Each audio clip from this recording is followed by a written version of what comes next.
네, 이슈 딥다이브 시간에서 이슈와 함께 시장 전략 연결해 보겠습니다. 네. 두 분과 함께합니다. 로크투자연구소의 임순재 대표, 미르경제연구소의 정태근 이사입니다. 어서 오세요. 어서 오십시오. 네, 오늘 두 분과 함께할 첫 번째 주제 공개해 주세요. 네, 팀쿡 애플 CEO가 이야기했죠. 메모리 칩이 부족해서 가격 인상이 불가피하다. 네. 일각에서는 아이폰이 40만 원 넘게 오를 것이다. 이렇게도 전망이 되고 있는데요. 그래서 그런지 반대로 뒤집어 생각해 본다면 메모리가 그만큼 호황이다. 이런 점을 볼 수 있었습니다. 네. 오늘 코스피도 투톱 먹고 사상 최고치를 경신했는데요. 그렇다면 메모리에 대한 후풍 어디까지 봐야 될지 그리고 다시 한번 쏠림이 심화될지 의견 들어보겠습니다. 임순재 대표님, 메모리 어떻게 보실까요? 일단 뭐 메모리 관련된 기업들은 뭐 전부 다 좋게 봐야 되지 않을까. 한동안은 계속 좀 더 상승세가 이어질 가능성은 충분히 있다라고 생각을 하고 있습니다. 뭐 애플 팀쿡 CEO가 이런 메모리 부족 현상에 대한 얘기를 이제 하면서 이제 가격 인상 얘기를 이제 했다라고 보시면 되는데, 일단 뭐 애플이 메모리 반도체 수급이 꼬인 거는 아마 작년 말 하반기서부터 아마 꼬인 걸로 그렇게 좀 알려져 있고요. 네. 뭐 그럼에도 불구하고 일단은 뭐 조만간 풀리지 않을까라는 기대감으로 그나마 이제 가격 인상은 좀 자제한 그런 모습을 보였는데, 이제 새로운 제품이 나오는 이제 올 가을서부터는 아이폰 18 같은 경우는 분명히 이제 가격을 올릴 수밖에 없다라고 생각을 하고 있습니다. 뭐 삼성 같은 경우도 갤럭시를 이제 출시를 하면서 뭐 가격을 올렸기 때문에 그거에 따라서 뭐 아이폰도 올릴 가능성 충분히 있고요. 특히 뭐 아이패드나 뭐 맥북과 같은 이런 이제 여타 제품군에 대해서도 전부 다 이제 가격 인상은 불가피하지 않을까라는 생각을 해보고 있습니다. 네. 여기에 이제 애플 제품 중에서 이제 맥북이나 그러니까 특히 이제 맥 스튜디오 관련된 맥 관련돼서는 지금 시장 내에서는 조금 이제 AI를 돌릴 수 있는 그런 PC로 좀 알려져 있기 때문에 네. 그래서 그거에 따른 이제 수요도 좀 같이 좀 증가를 하고 있는 그런 모습을 보이고 있기 때문에 네. 뭐 그런 걸 감안한다라고 하게 되면 이런 뭐 애플 제품 전체적으로 다 가격이 오를 것이다라고 생각을 하고 있습니다. 뭐 단순히 애플뿐만 아니라 AI 뭐에 대한 이제 투자가 확대가 계속 지금 이루어지고 있는 그런 상황이다라고 보시면 될 것 같고요. 뭐 빅테크 관련된 기업들은 뭐 지금 올해 뭐 투자하는 금액이, 그러니까 하이퍼스케일러 4개 회사만 해도 한 7,500억 달러 이상 지금 투자하지 않을까라는 생각을 네. 하고 있고요. 최근에 그 상장을 한 스페이스 X 같은 경우도 지금 그 내에 뭐 사업부별로 본다라고 하게 되면 가장 큰 비중을 차지하는 게 XAI 관련된 부분이다라고 보시면 될 것 같습니다. XAI도 뭐 자체 모델은 있긴 하지만 자체 모델보다는 아마 하이퍼스케일러 쪽으로 뭐 같이 되는 거 아니냐라는 네네. 그런 얘기를 할 만큼 뭐 인프라 투자가 계속 확대가 되고 있기 때문에 그런 점을 감안하면 향후에 이런 이제 반도체에 대한 부족 현상은 당분간 이어질 수밖에 없다라고 보여지고요. 특히 AI에 대한 그런 이제 부분이 이제 실증적으로 이제 체감적으로 이제 조금씩 나타날 가능성이 있어 보인다라고 보시면 될 것 같습니다. 지금 하이퍼스케일러 같은 경우도 매출이 증가를 하고 있는 모습을 이제 보이고 있기 때문에 그렇기 때문에 투자가 계속 이어진다라고 보시면 될 것 같고요. 이와 더불어 이제 그러니까 지난밤이었죠. FOMC 회의 이후에 지금 케빈 워시 연준 의장도 AI에 의한 생산성 향상에 대한 얘기를 몇 차례 거쳐서 했습니다. 그러니까 그만큼 AI가 이제 본격적으로 산업 전반적으로 확대될 가능성은 있다. 그렇다라고 하게 되면 AI에 대한 투자는 당분간은 그러니까 이어질 가능성은 있다라고 보여지고요.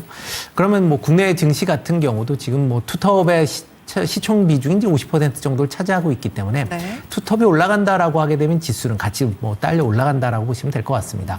뭐 오늘 같은 경우도 지금 뭐 그러니까 코스피에서 보면 지금 한 0.6% 지수는 상승을 하고 있는데 상승 종목은 100개고 하락 종목은 700개가 800개 가까이 됩니다. 차이가 커요. 그렇죠. 그만큼 이제 극소수의 이제 몇 개의 AI 관련된 종목들의 움직임으로 지수 상승세는 이어질 가능성은 있다. 그렇다라고 하게 되면 반도체 관련된 기업, 그러니까 이런 AI 관련된 기업과 BAI 관련된 기업의 주가 차별화는 당분간 더 이어질 가능성은 있고요. AI 관련된 기업으로 아마 지수는 좀 더 끌어올려지지 않을까라는 생각을 해보고 있습니다. 네. AI 사이클이 끝나지 않았어요. 그렇습니다. 참 듣다 보니까 반도체 제조 회사들은 좋겠다. 약간 이런 생각이 좀 들은 가운데 이럴 건 빨리 증설을 좀 하지 왜 안 할까라는 생각도 동시에 들고 있어요. 그래서 정태근 이사께서 여쭤볼 거는 계속 이렇게 제조사들 중심으로만 잘 갈까요? 그렇다고 봐야 될 것 같습니다. 그리고 그 아랫단에 이제 낙석과가 기대하는 소부장들 같은 것도 계속 같이 갈 수밖에 없겠죠. 뭐 조선이 가게 되면 기자재가 가고 원전이 가게 되면 기자재가 가는 것처럼 뭐 당연한 얘기지만은 뭐 삼성익스가 계속해서 가게 되면은 일단 그 아랫단에 이제 기대가 되는 소부장 같이 가게 될 거고요. 그리고 이제 또 중요한 건 이제 거기에 지분을 갖고 있는 삼성익스를 못 사서 이제 대안으로 사는 종목들도 이제 같이 가지 않을까라고 말씀드려야 될 것 같아요. 그리고 지금 현상은 뭐 일단은 다행이라는 생각이 듭니다. 왜냐하면은 이게 쇼티지 때문에 가격 인상을 할 수밖에 없다라는 거잖아요. 결국 발언이. 그러면 지금 수요가 그만큼 받쳐주니까 이런 발언이 문제가 안 된다라고 해석을 할 수가 있기 때문에 정말 다행이라는 생각이 드는데 만약에 반대의 경우라면 이건 악재가 될 수밖에 없는 뉴스라고 생각이 들거든요. 근데 어쨌든 뭐 계속해서 수요가 발생되는 구간들 속에서 이런 메모리 부족 현상이 또 긍정적으로 작용될 가능성이 상당히 높기 때문에 일단 다행이라는 생각을 하고 있습니다. 그리고 이렇게 되게 되면은 이제 두 번째 줄 보시면 아시겠지만 장기 공급 계약 있을 수밖에 없다라 봐야 될 것 같아요. 지금 이제 스마트폰 제조사인 이제 애플까지 이런 얘기를 하는 그런 상황들인데 이렇게 되면 앞으로 PC 제조사 쪽으로도 이런 얘기가 나올 가능성이 상당히 높다고 볼 수밖에 없거든요. 그러면 빅테크뿐만 아니라 빅테크를 포함한 이제 PC 기업이라든지 스마트폰 기업이라든지 이쪽 쪽 같은 경우에도 LTA를 준비를 할 수밖에 없는 그런 상황들이 진행이 될 수밖에 없는 부분이고요. 그렇게 된다라면은 삼성익스의 어떤 쏠림 현상은 뭐 당분간 지속이 될 수밖에 없다라 봐야 될 것 같습니다. 왜냐하면 결국 공급이 딸린다는 얘기는 수요가 그만큼 많다는 얘기고 그만큼 생산은 즉시 다 이게 또 팔려 나간다는 얘기잖아요. 그리고 증설은 만약에 메모리 제조사라면은 최대한 늦게 해야지 라고 생각하지 않을까요? 얄밉잖아요. 그러니까요. 그것도 그런데 뭐 제조사든 그렇게 될 수 있고 사실 뭐 이런 생각 우리도 삼성전자 있어야 되나? 그러니까 장기 계약을 하고 있는 그런 트렌드가 나오는데 쇼티지가 계속 해결이 안 돼요. 그 말은 계속 들어올 거 알면서도 좀 증설을 안 하는 거잖아요. 근데 과거에 그런 경험을 많이 했잖아요. 증설이 도리어 이제 발목 잡힌 경우가 좀 많았었지 않습니까? 네. 그러다 보니까 뭐 메모리 제조사들이 그런 과거 경험치를 봤을 때 지금의 상황을 얄밉지만 즐긴다고 봐야 되지 않을까요? 장기간 제가 볼 때 즐기고 싶을 것 같아요. 네. 그러다 보니까 아시잖아요. 신규 증설, 신규 투자를 해야 되는데 투자는 하는데 신규 투자가 아니라 전환 투자를 하고 있잖아요. 네. 기존 범용 디램에서 이제 차세 디램 쪽으로는 전환 투자를 하고 있잖아요. 그러니까 그런 식 우리 투자하고 있는데 그런 식으로 보여주고 있는 거죠. 더 얄밉습니다, 사실. 더 얄밉고. 네. 그리고 메모리 제조사만 부러운 게 아니라 뭐 삼성전자 다니신 분도 부러워요. 뭐 성과도 이제 받을 거 아니에요? 부러워요. 그렇죠. 그렇기 때문에 이거 뭐 지금 많이 늦어서 가긴 힘들지만 조금만 나이가 젊으면 한번 이직을 할까? 뭐 농담 삼아 말지만 지금이라도. 뭐 그런 생각도 좀 드네요. 네. 알겠습니다. 자, 어쨌든 쇼티지는 계속 되고 있다라는 것이 여러 가지 방향에서 들려오고 있는 상황에 SK 하이닉스와 삼성전자가 잘 갈 것 같다라는 분위기로 좀 계속 모아주셨는데요. 그럼 종목으로는 어떤 종목 봐야 될지 체크해 보겠습니다. 네, 먼저 임순재 대표의 종목은 SK 하이닉스입니다. 네, 정태근 이사는요.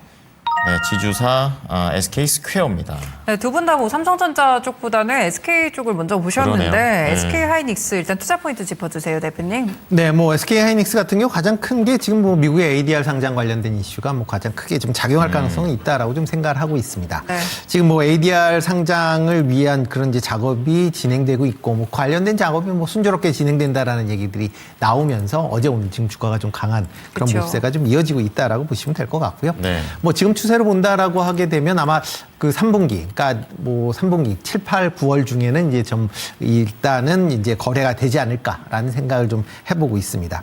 이렇게 ADR이 이제 미국에 상장이 된다라고 하게 되면 뭐 당연히 주가 측면에서 보면 뭐 레벨업 될 수밖에 없는 그쵸. 그런 네. 상황이다라고 보시면 될 것 같습니다. 그러니까 미국의 현재 메모리 관련된 기업이다라고 하게 되면 마이크론 정도가 있다라고 보시면 될 것 같고요. 물론 다른 이제 낸드 브레시 관련된 기업들도 있긴 합니다. 그렇지만 메모리 업체로 본다라고 하게 되면 지금 3위 업체인 마이크론이 있기 때문에 그거보다 위에 순위에 있는 2위 업체인 이제 SK 하이닉스가 미국에 상장이 되면 그만큼 투자자 입장에서 보면 상당히 좀 관심 있는 그런 이제 종목이 될 수밖에 없다. SpaceX만큼은 아니어도 그래도. 그렇죠. 예. 뭐 그럼 상당히 좀 관심 있을 걸로 보여지고요. 특히 이제 최근 들어 이제 미국 내에서도 이제 풍부한 유동성 때문에 다양한 이제 대형 IPO들이 계속 좀 진행 중에 있습니다. 네. 그래요. 뭐 그렇기 때문에 그런 관점에서 보면 일단 뭐 이런 뭐 스페이스 X가 이제 상장이 됐고 뭐 엔트로픽이나 그다음에 오픈 AI도 지금 IPO를 준비하고 있는 그런 상황에서 이런 이제 반도체 업체인 SK 하이닉스가 ADR이 상장이 되면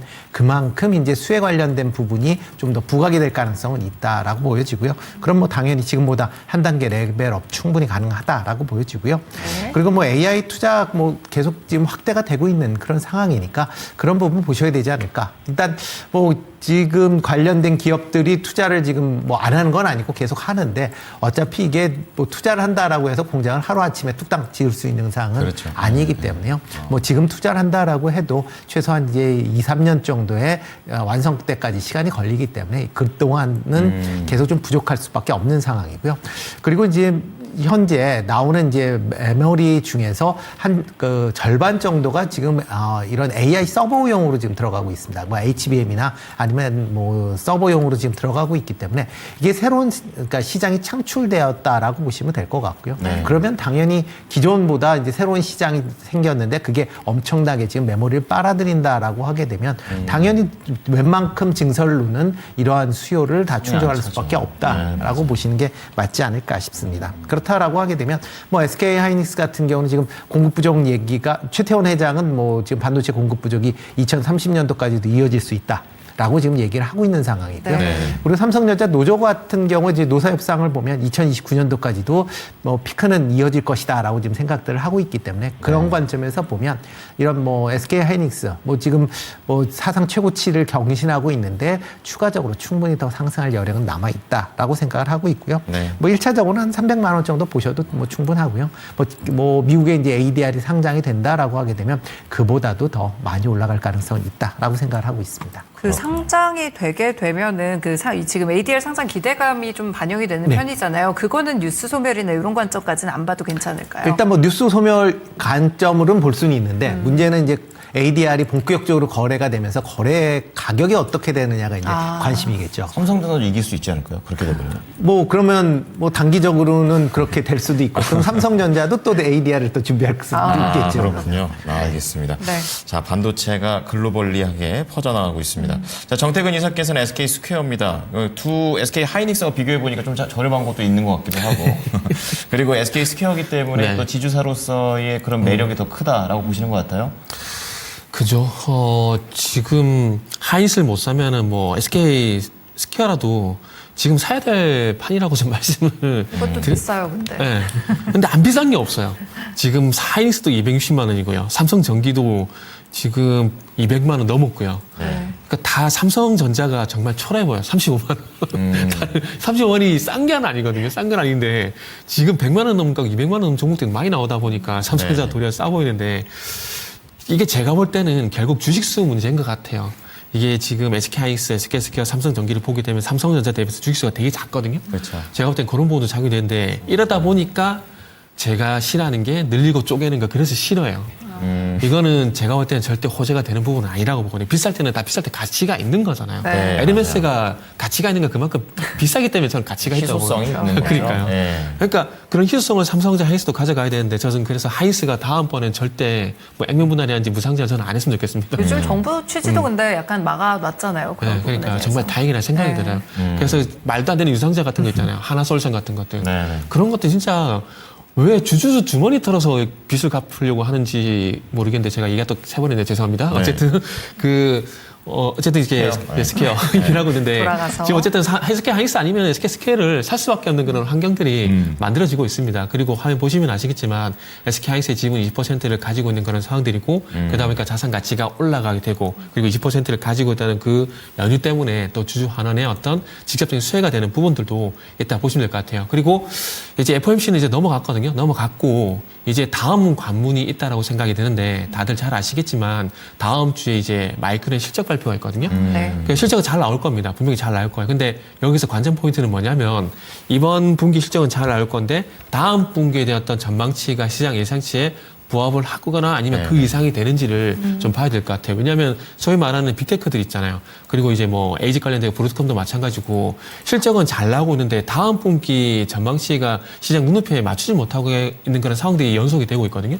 그래서 만약에 마이크론 같은 경우도 그런 현상이 나오게 되면은 일정 부분 영향이 있지 않을까라고 좀 생각이 들어서 일단 이제 반도체 갖고 계신 분들은 다음 주 분명히 봐야 될 게 두 가지가 있는데 그 중에 하나가 이제 마이크론 실적. 이번 분기가 아니라 다음 분기 전망치가 시장 눈높이에 부합하는지 그런 부분을 좀 봤으면 좋겠습니다. 그리고 SK 스퀘어 같은 경우는 계속 그 주가가 잘 가고 있는 상황인데 뭐 지금 상황이라면 SK 스퀘어도 이제 200만 원 바라보고 가야 되지 않을까 생각이 들어서 네. 목표 주가는 이제 200만 원 이렇게 말씀드리도록 하겠습니다. 네, 깔끔하게 SK 하이닉스 300 그리고 SK 스퀘어 200 이렇게 목표가 잡아주셨습니다. 자, 두 번째 주제에 넘어가 보겠습니다. 이번 주에 제일 많이 나왔던 말 중에 하나가 이제 FOMC 봐야 그쵸, 된다. 네. 맨날 그 얘기했었습니다. 결국에는 이제 동결은 했는데 느낌은 상당히 매파적이었다라는 그런 결론으로 분석들이 많이 나오고 있는데요. 정태근 이사님, 아무래도 시장에서는 인하를 조금 했으면 좋겠다지만 또 맞죠. 트럼프 대통령이 또 결이 맞는 사람이라 또 생각했지만 결국엔 좀 더 인상적으로 좀 무게가 잡힙니다. 어떻게 봐야 될까요? 글쎄요. 그 점도표가 사양 조정이 되고 인플레이션에 대해서 계속 강조를 하다 보니까 시장은 해석을 그렇게 했다라고 생각을 하고 있거든요. 근데 사실 워치는 아무 말도 안 했고요. 그리고 이번에 금리 인하를 기대하는 것 자체가 저는 개인적으로 무리라고 생각을 하고 있습니다. 이번에 금리 인상 얘기가 안 나온 것만으로도 정말 다행이라고 일단은 좀 생각을 하고 있는데 참 왜 이렇게 좀 앞서가는지 모르겠어요. 뭐 시장이 그렇게 판단하고 있기 때문에 그걸 뭐 제가 부정을 할 수는 없지만 그런 현상이 나왔기 때문에 부정을 할 수는 없지만 그럼에도 불구하고 워시는 지금 현상에 대한 얘기를 강조를 했지 앞으로 어떻게 될 거 어떻게 할 거야라는 얘기는 전혀 제시를 하진 않았습니다. 단지 화면 보신 바와 같이 전도표를 상향 조정을 하고 그리고 금리 인상에 대한 얘기들이 있었고 그리고 이제 성명서 문구에 기준금리 조절이라는 문구가 사라져 버렸거든요. 그래서 아마 그러다 보니까 이렇게 해석이 나온 건데 근데 중요한 건 기자회견도 그렇고 성명서도 그렇고 주목을 해야 될 건 뭐냐면 이 부분은 주목을 좀 안 하더라고요. 무슨 얘기냐면은 인플레이션은 주로 통화 정책에 의해 결정된다고 발언을 했거든요. 이거 되게 중요한 얘기라고 저는 보고 있거든요. 이게 결국 앞으로 통화 정책의 힌트라고 저는 생각을 하고 있어요. 무슨 얘기냐면은 인플레이션은 통화 정책에 의해서 결정된다는 얘기를 했다라는 건 돈을 많이 푸니까 금리 물가가 올라가지. 저는 이 얘기랑 똑같다라고 생각을 하고 있어요. 네. 자, 올해인가요? 올해 이제 2월달, 3월달 그때 당시에 이제 케빈 씨하고 또 이제 한 명 케빈 누구죠? 하여튼 그 사람 두 압축이 됐었잖아요. 후보자요. 네, 압축이 됐는데 그때 당시에 케빈 씨가 했던 얘기를 한번 돌이켜 보게 되면은 이 사람의 통화 정책의 어떤 철학을 보게 되면 기존의 연준이 가지고 있는 고정관념이라기보다는 관점을 완전히 반대로 갖고 계신 분들거든요. 네. 무슨 얘기냐면은 인플레이션이 고용이 증가해서 경기가 좋아져서 올라간다라고 하는 연준의 관점을 이 사람은 거부하는 분이에요. 그래서 예전에 버냉키가 의장 시절 때 돈을 풀 때 이 사람은 사퇴를 해버렸어요. 이걸 하면 안 된다고. 안 맞는다. 네, 안 맞는다고 하됐거든요. 그래서 이 사람은 간단해요. 돈을 많이 푸니까 인플레이션 올라간다. 이 관점을 가지고 있거든요. 돈을 빨아들여야 된다고 그렇죠. 생각하고 있죠. 그래서 지금 마지막 줄 보시면 대차 대조표인데 이번에 어쨌든 태스크포스 관련돼 가지고 내용을 보게 되면 대차 대조표 얘기가 있어요. 네. 저게 왜 중요하냐면은 자, 대차 대조를 보게 되면 연준이 채권을 상당히 많이 매입을 하는 상황이잖아요. 그러면 이거를 시장에 다시 풀고 달러를 흡수하게 되면은 어떻게 됩니까? 달러 가치가 올라가게 된다는 게 화폐 가치가 올라간다는 얘기잖아요. 그러면 지금 인플레이션 이 상태를 보게 되면은 화폐 가치가 이 상태에서 만약에 대차 대조 축소를 통해서 올라가게 되면은 자연스럽게 해소가 되잖아요. 네. 그러니까 이 사람이 이걸 생각하고 있다니까. 네, 무슨 그러다 말인지 보니까 인플레이션은 통화 정책에서 결정된다는 얘기가 이 얘기인 거예요. 그러면 만약에 지금 당장은 아니겠지만 앞으로 만약에라도 케빈 씨가 연준의 대차 대조표를 줄이게 되면서 말씀드린 것처럼 인플레이션을 해소시키고 그렇게 되면 이 사람이 이후에 금리 인하를 할 수 있다는 얘기를 분명히 했어요. 네. 근데 그 얘기를 이번에 이제 성명서나 기자회 통해서 전혀 얘기를 하진 않았거든요. 네. 지금 현상에 대한 지금이 이런 상황이다라는 얘기만 했고 나머지 연준 위원들의 의견이 반영된 전도표만 공개가 된 상황이라는 거죠. 그래서 그런 것만 보고 지금 시장이 반응을 하고 있다는 점들이 제가 봤을 때는 앞으로 시장의 어떤 관점은 저는 또 바뀔 거라 봐요. 만약에 케빈 씨가 방금 말씀드린 본인만의 통화 정책의 어떤 철학을 이 연준 FOMC에서 반영을 시키게 된다라면은 그리고 그렇게 될 가능성이 있다고 보시는 부분이 이번에 연준 위원들 중에서 금리 인하하고 금리 인상의 반반을 팽팽히 맞섰어요. 그러면 연준이 어떤 이런 통화 정책에 동의하는 사람들이 늘어나게 된다라면 금리 인하 쪽으로 좀 방향이 갈 수밖에 없다라고 생각이 들거든요. 그래서 앞으로 연준이 금리 인상을 한다라는 그런 걱정은 제가 볼 때는 할 필요는 없다라고 봐요. 그리고 지금도 금리가 높아요. 3.5에서 3.75잖아요. 그쵸, 이게 그쵸. 절대 낮은 건 아니거든요. 지금 금리에 대한 걱정은 우리나라를 해야 돼요. 지금 당장 7월 달도 할 수 있다는 얘기가 나오고 있잖아요. 그럼 미국에서 그렇게 되면 우리나라한테 호재예요, 악재예요? 금리 동결이요? 네, 케빈 씨 뜻대로 된다면 우리나라 입장에서는 네. 이게 호재인지 악재인지 호재죠. 호재다. 왜냐하면 환율에 긍정적 영향을 줄 수가 있잖아요. 왜냐하면 지금 만약에 미국의 금리가 내려가게 되고 우리나라 금리가 올라가게 되면은 채권 시장 쪽으로 자금이 들어올 가능성이 상당히 높아요. 그렇게. 그럼 채권 시장 쪽으로 자금이 들어오게 되면 어떻게 되죠? 네. 원화에 대한 가치가 올라갈 수 있잖아요. 그렇죠. 그 원화에 대한 가치가 올라가게 되면은 그 영향으로 해서 효과를 해서 환율이 내려올 수 있기 때문에 네. 신효성 한국은행 총수도 그 얘기를 분명히 했어요. 자본 유출 걱정이 없다는 얘기를 했거든요. 네. 그래서 그런 부분을 감안해 보게 되면은 네. 저는 미국보다는 우리나라의 어떤 금리 인상을 걱정이 된다. 저는 이렇게 우리나 말씀드리고 잘하자. 싶네요. 예, 알겠습니다. 정태근 이사의 의견이었습니다. 네, 일단 인플레이션과 관련돼서 좀 해소가 되려는 그런 모습들을 좀 케비노 씨가 큰 그림으로 그리고 있다. 이런 의견을 또 들어봤는데요. 그렇다면 좀 따지고 들어가 봤을 때 표면적으로는 좀 금리 인상이라든지 매파적인 의견이 될 수 있었겠지만 장기적인 방향성도 저희는 고려를 해봐야 될 것 같거든요. 임순재 대표님 어떤 의견 주실까요? 일단 뭐 금리를 뭐 인상을 안 할 수도 있다라는데 좀 약간 좀 다르게 생각을 합니다. 그러니까 충분히 인상 가능하다라고 좀 생각을 하고 있고요. 뭐 가장 큰 이유를 본다라고 하게 되면 뭐 미국의 그 인플레이션이 계속 이제 높게 유지가 되고 있다라는 부분입니다. 지금 네. 뭐 이번에서도 이제 좀 SEP에서 내용을 보면 PC 같은 경우에는 지금 기존의 2.7에서 3.6%로 좀 상향 조정을 했습니다. 근데 뭐 케빈 워시도 이제 얘기했듯이 기본적으로 2%대가 될 수 있게끔 하겠다라는 거거든요. 네. 그러면 지금 물가 상승률 물론 이제 에너지 가격 때문에 이렇게 올라갔다라고는 하지만 이런 게 장기화된다라고 하게 되면 에너지 가격이 떨어져도 다른 이제 서비스 물가가 올라가면서 그 높은 수준이 유지될 수밖에 없는 그런 상황이다라고 생각이 되고 있고요. 그렇다라고 하게 되면 금리를 뭐 최소한 올릴 수 있는 그런 가능성은 계속 좀 열어놓고 네. 보셔야 되지 않을까. 뭐 그러다 보니까 패드워치 같은 경우도 뭐 올해 한 번 내년 한 번 올리겠다라는 그런 이제 베팅이 증가할 수밖에 없다라고 보시면 될 것 같고요. 이와 더불어 뭐 FOM 뭐 점도표에 대한 뭐 신뢰도 얘기는 많이 나오고 있지만 이번에 본다라고 하게 되면 한 명을 제외하고는 전부 기준금리 동결이거나 인상입니다. 물론 9명이 동결을 했다라고는 얘기긴 하지만 뭐 8명이 인상을 주장을 한 그런 상황입니다. 네. 네, 그렇죠. 그러니까 그게 이제 그러니까 지난달하고 그러니까 지난 3월하고 또 확 바뀌는 그런 모습을 보이고 있기 때문에 이런 상황이다라고 하게 되면 충분히 뭐 금리 인상 가능한 거고요. 그리고 이제 이번에 뭐 이제 케빈 워시 의장이 점도표에서 그러니까 점은 찍지는 않았습니다. 그러니까 그럼에도 불구하고 이렇게 됐다라는 얘기는 여전히 많은 위원들이 케빈 워시와는 다른 생각을 할 수 있다. 그러니까 본인은 내릴 수 있다라고는 하지만 여기도 이제 투표를 해야 되는 거기 때문에 그렇다라고 하게 되면 투표 상황에서 충분히 뭐 케빈 워시 말과 반대적인 그런 결과가 나올 가능성도 여전히 높여 어렵네요. 있다라고 보여지고요. 그리고 가장 중요한 건 케빈 워시 의장이 얘기를 하면서 이제 말을 많이 안 하겠다라는 그런 이제 그 스탠스를 갖고 맞아요. 있습니다. 예. 그래서 향후에 아마 FOMC가 끝나도 아마 기자회견이 없는 그런 때가 이제 계속 이제 있을 가능성이 있습니다. 그러니까 과거에 버냉키 의장 때도 중요한 게 있을 때 결정이 됐을 때만 기자회견을 했거든요. 무조건 하는 게 아니군요. 네, 그렇죠. 그러니까 그거는 이제 파월 의장이 이제 항상 하는 스타일이었고 그 전에는 또 아니었기 때문에 그런 걸 감안하면 아마 그 전보다는 이런 이제 기자회견 횟수가 줄어들 거고 그렇다라고 하게 되면 시장에서는 어떻게 보면 이제 미래를 예측해야 되는데 예측에 대한 불확실성이 더 커질 수밖에 없다. 네. 어떻게 보면 오늘 같은 경우도 미국에서 이제 주가가 기자회견 이후에 빠진 이유 중에 하나도 어떻게 보면 불확실성이 여전히 좀 확대될 수 있다는 그런 우려감이다라고 보시면 될 것 같고요. 그렇다라고 하게 되면 금리 강세는 아마 당분간은 좀 더 이어질 가능성은 있지 않을까라는 생각을 해보고 있습니다. 네. 네, 두 분의 의견이 약간은 좀 엇갈리는 그런 모습 속에서 저희 FOMC 함께 또 분석해 드렸습니다. 네, 좀 이어서 그럼 어떠한 종목들을 보는지도 공개해 보겠습니다. 네, 임순재 대표의 종목은 우리금융지주입니다. 정태근 이사는 보겠습니다. 네, 삼성생명입니다. 오히려 이제 둘 다 금융 쪽으로 좀 집중을 해주시고 그 안에서 약간 갈리는데요. 삼성생명 목표가까지 간략하게 부탁드립니다. 네.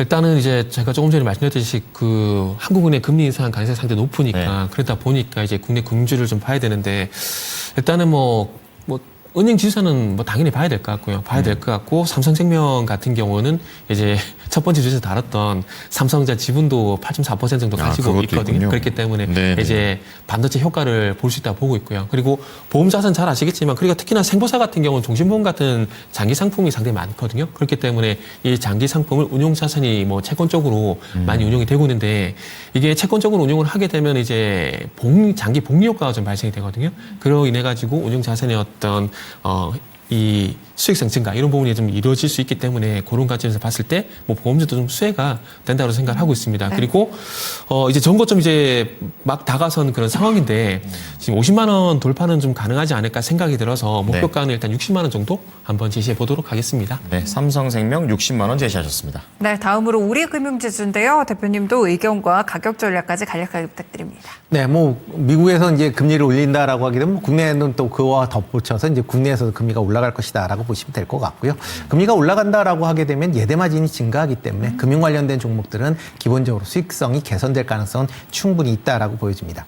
특히 우리금융 같은 경우에는 기존에 이제 은행 중심이었다가 지금은 이제 계속 이제 회사들을 이제 M&A를 하면서 지금 비은행권으로 이제 포트폴리오를 좀 다변화를 할 수 있다라는 점을 같이 보신 필요가 있다라고 보여지고요. 그렇다라고 하게 되면 이제 수익성 측면에서도 좀 다변화되면서 좀 안정적인 수익을 확대시킬 수 있다라고 보시면 될 것 같습니다. 뭐 1분기 실적이 상당히 좀 뭐 순이익이나 뭐 이런 것들이 조금 나빠지긴 했지만 비은행 관련된 수익이 좀 증가했다라는 부분이 있는 거고요. 네. 이와 더불어 이제 요즘에 이제 금융권, 특히 이제 금융지주에서 중요하게 보는 CETI의 비율이 1분기 말로 13.6%로 업계 최고 상위권으로 지금 발돋움을 했습니다. 그만큼 이렇게 이제 CET1이 높다라고 하게 되면 향후에 배당에 대한 부분을 확대할 가능성은 좀 있다라고 보여지고요. 건전하다. 네, 그렇죠. 네. 그러면서 이제 감액 배당이나 그다음에 이제 분기 배당 확대에 대한 부분도 같이 좀 보실 필요가 있다라고 보여지고요. 이와 더불어 뭐 상대적으로 다른 금융 지주에 비해서 가격대가 좀 낮기 때문에 배당 수익률도 높다는 점도 같이 좀 보시면 어떨까 싶습니다. 뭐 최근 주가 흐름을 본다라고 하게 되면 계속 좀 박스권에서 좀 갇혀져 있는 그런 상황인데요. 박스권 상단인 36,000원대까지 보셔도 되지 않을까 싶습니다. 네, 두 가지 금융주 잘 지켜보겠습니다. 두 분 말씀 감사합니다. 네, 감사합니다. 네. 네, 다음으로 거인의 시선 시간입니다. 오늘 인공지능 관련 섹터도 올라가고 있는데요. 반도체를 바라보는 시각 어떻게 가져가야 될지 토마토 투자클럽의 금산 전문가와 함께 하시죠.